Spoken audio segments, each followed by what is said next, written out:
Good to see you once again, and thank you for clicking. Now, this is a new video, and guess what it is about? It's about why you shouldn't be emotional when it comes to money, or otherwise, these are the consequences that you're gonna face. Or should I call them repercussions? Because honestly speaking, these are the repercussions, or these are the challenges that you're gonna face when you become emotional when it comes to money. Perhaps before I even dive into the business, let me explain what I mean by being emotional when it comes to money. If I may give you a preview, we only have two organs in our body that respond to money. Number one, we have our brain. Number two, we have our heart. And when I say you are being emotional towards the money, it's because you're making feeling, or rather you're making decisions based on how your feelings. And these are the kind of people whom you hear they say, life is for the living, life is short, kujibamba, kupiga sherehe, na nikisave nikufe, all those kind of things and perception and approach of money, all right? Rather, use what we call the logic. Anyway, let's get into today's business. And guess what? I always post a video each and every day. So if you don't want to miss any of my good videos, in future when I upload them, just do this. Doesn't cost you anything. It is free of charge and it is fast. Down below there on your right, there is like a small button written subscribe. It is in black. Hit that magical button. Like this video, very essential, very important. And as well, turn that notification bell. And guess what happens? You get to be notified whenever I upload a new good video. As simple as that. All right. So let's get into today's business. Now, let me take you through step by step. Now, let's go to the consequences number one, right? The consequences number one, once you become emotional when it comes to decision making as far as the money is concerned, you develop what we call scarce mentality and also become a paranoid. Have you ever met an individual who is either employed somewhere, he or she is entitled to a salary at the end of the month? You tell them, hey, you know what? I'm thinking of investing. I'm thinking of starting a business. Then they tell you, hey, you know what? I have like 4 or 5 or 6 people who actually started a business, probably the same business that you want to start. And guess what happens? All the businesses failed and they're back to employment and all those kind of things. Or they tell you, hey, guess what? This is not the right time to start a business. This is not the right time to start to invest. You can see what's happening with the government. Everything is up, businesses are being closed and all those kind of things.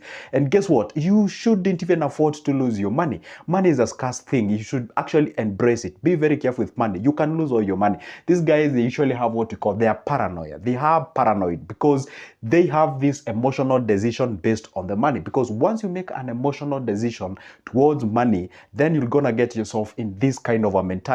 These are the people, and let me tell you one secret. Yes, people may say like we are facing some challenges in our country when it comes to investment. That one cannot be, swept under the carpet. And guess what? We have ever been facing challenges.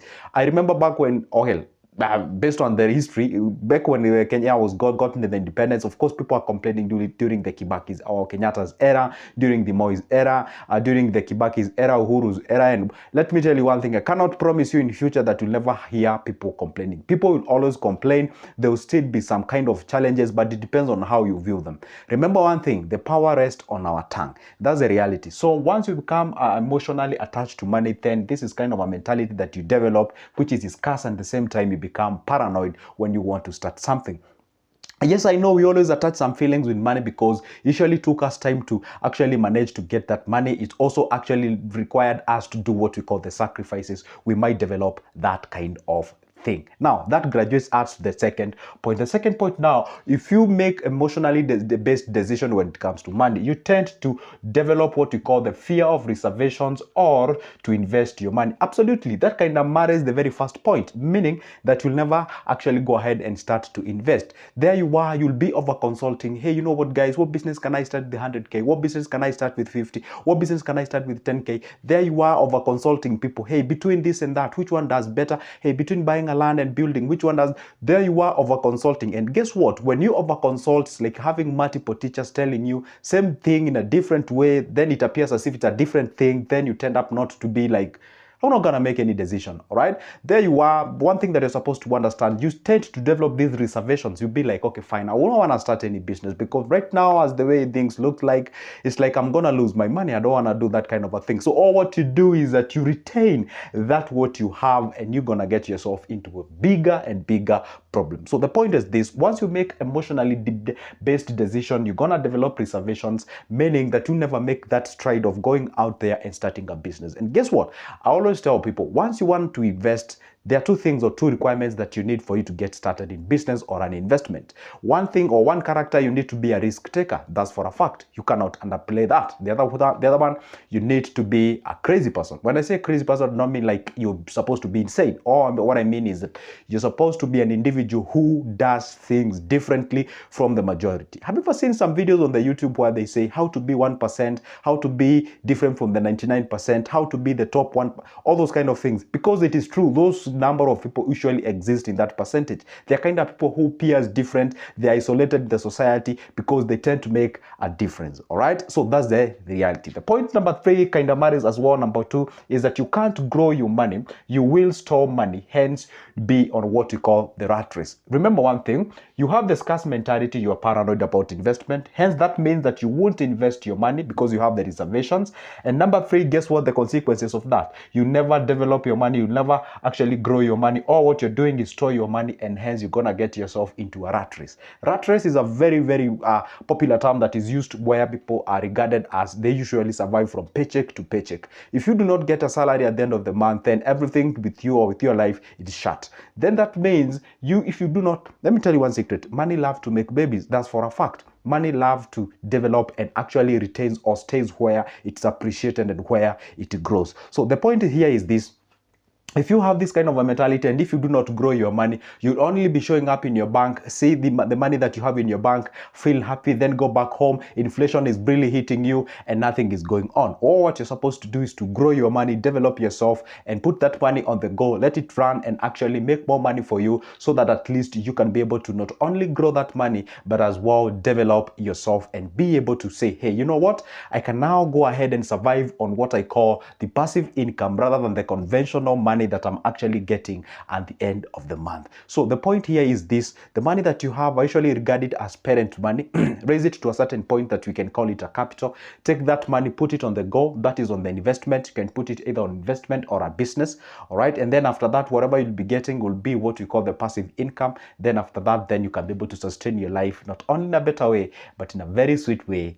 Aha, let's go to the point number 4. You will allow, or you always fall into what we call consumables. Have you ever seen some guys who do not even invest on things that actually make the money? There are two things that we usually say in life. We have things we call the liabilities, and we have what we call the assets. Robert and Kiyosaki said, like, you know what, money put into an asset is that what gets you money into your pocket. A liability is what that takes money out of your pocket. By the way, you can go ahead and read that book called The Richer Than Poor Dad. It's an amazing book out there, all right, if you've never read it. So the point is this: you always get yourself funding the consumables. Have you ever seen an individual whereby you go to a seminar about investment, and then people are saying, hey, I don't think this is the right time for you to buy a car, because if you buy a car just to take you from one place to the other and all those kind of things, perhaps if you could have invested this money, then in 1 or 2 years, then you can be able to focus on yourself buying a car, because it only requires sacrifice and all this. That information does not even augur well with you. There you are, because you like, hey, you know what, I was brought up in poverty, I was brought up in problems, and guess what, I've been admiring to get a car and all those kind of things. It doesn't matter. By the way, there are some breeds, or there's some people who are out there in the corporate world whereby they usually fund the loans where they've taken their cars, and these cars that they have, actually this car is not even an investment car. It does not even ease anything into their life, does not actually soften anything. All what they do is just to make look like they have a car and they're successful and that kind of thing. So should be very careful whenever you're making a decision. Be careful whether you're making what we call, whether are you buying a liability or you're buying an asset. So in most cases, once you make emotionally based decisions when it comes to money, you're likely to fund the consumables. Because remember one thing, when I said emotional, I'm referring to the heart, the feelings, the likes, the wants, and all those kind of things. All right, and once you buy these consumables, then you're gonna get yourself into problems. And by the way, if you never learned a lesson during the Corona era, then I do not know when you're waiting to learn a lesson, because at that particular point, a lot of people got themselves into bigger problems. Be very careful, or otherwise, actually that thing or that time taught us that we shouldn't rely on one source of income. Now we go to the last one, but not the least. You will be unnecessarily critical anything in terms of investment. You'll critique anything and everything.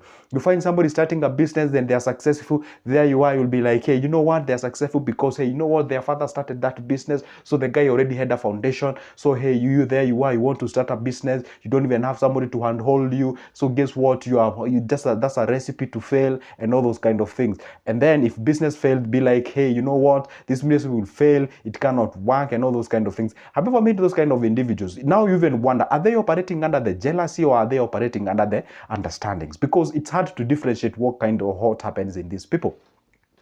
And that's why I always tell people, make sure whenever you are going out there to seek for knowledge, understanding, and guidance, when you want to start in business or investing, make sure that you take an in person who doesn't have a conflict of interest. You cannot plan to go out there and you're planning to start a hardware. There you are consulting an individual who is operating a hardware from the same locality where you want to start a business. And there you are, because you're not smart, asking them, hey, I want to start a hardware on the other across the road. So what do you think? What do you think they will tell you? Honestly speaking, they can't tell you like it's amazing. You just come, everything will be okay. We actually make a lot of money here. No, they'll tell you, guess what? I'm even thinking of closing this business because it's not even doing good with me and all those kind of things. Because we don't love to be or to have competitors and such kind of things. So the point is this: you end up criticizing everything and anything in terms of anything. For example, if somebody shows up here, makes video, or maybe is a content creator, or maybe is a business or other financial advisor, they tell you, hey, you know what? You can invest on a money market fund. You tell people, my friend, that thing is a scam. You will lose your money. Somebody comes here, you can buy shares. You see now what's happening. All the shares are going down. You guys don't buy shares. You tell somebody, hey, you can buy a piece of land. No. You see now people are now losing their you see, I've ever met those kind of people. That's what I'm saying. You're gonna critique anything and everything, and that's where you're gonna get yourself into problems, because you never proceed, you never progress, you never develop, you never grow, and you never make any decision based on development. So anyway, guys, guess what? The most essential and important thing to do is to go out there, make sure that you organize yourself, refrain from consulting overly on your heart, but as well also engage the logic. Now, what should you do to avoid getting yourself into these kind of things? At all the occasion, at all the time, make sure that you go out there and get the logic. Once you get your money, make sure that you think, now what area can I direct this money, or what can I do with this money so that at least I can grow myself to the next level. That's the most essential, important thing that you're supposed to do. At all the occasion, make sure that you engage your thinking and not your feelings. Guess what? That's the end of my video. Excuse me. That's the end of my video. And by the way, guys, if you'd like to get my booklets about it, investment, grab my number from the description of this specific video, give me a call, or you can just text me on WhatsApp. You get a copy. It's only 280 shillings. And I also offer what we call the consultation and guidance as far as the investments are concerned. All what you need to do is to take that number from my description, give me a call, and then from there we can have the conversation. For now, it's a goodbye and see you in the next one.